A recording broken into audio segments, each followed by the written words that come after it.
সুপ্রিয় ধামরাইবাসী, আসসালামু আলাইকুম। কেমন আছেন আপনারা সবাই? আশা করি সবাই ভালো আছেন। আসন্ন পবিত্র ঈদুল আজহা উপলক্ষে মহাসড়কে যানজট নিরসনে নিরলসভাবে কাজ করছে নিরাপদ সড়ক চাই আন্দোলনের ধামরাই উপজেলা শাখার স্বেচ্ছাসেবী সকল সদস্য।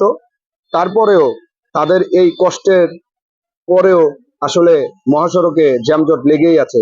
এর কারণটা আসলে কি? এর কারণটা হচ্ছে আমরা সচেতন নই। দেখুন, পুরো রাস্তাটাই ব্লক করে রাখা হয়েছে। অপর দিক থেকে যে কোনো গাড়ি আসবে সেটার কোনো ব্যবস্থাই রাখেনি। এখানে একটা অ্যাম্বুলেন্সও আটকা পড়ে আছে। এমনও হতে পারে এখানে কোনো মুমূর্ষু রোগী থাকতে পারে।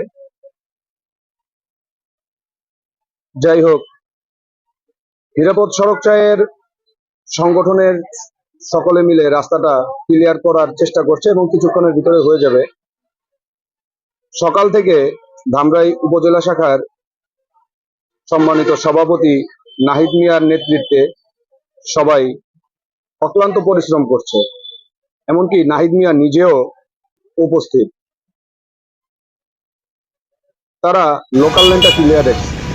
দেখুন, আমরা থানা স্ট্যান্ডের একটু অবস্থা। উল্টো দিক থেকে একটি মোটরসাইকেল যাওয়ার চেষ্টা করছে। এখানে মুন্না নামের এক স্বেচ্ছাসেবী তাকে বাধা দেওয়ায় সে প্রচন্ড বিব্রত হয়ে রাগান্বিত চেহারায় ঘুরে যেতে বাধ্য হয়। যাই হোক, আজকের মতো এই পর্যন্তই। আল্লাহ হাফেজ, সবাই ভালো থাকবেন।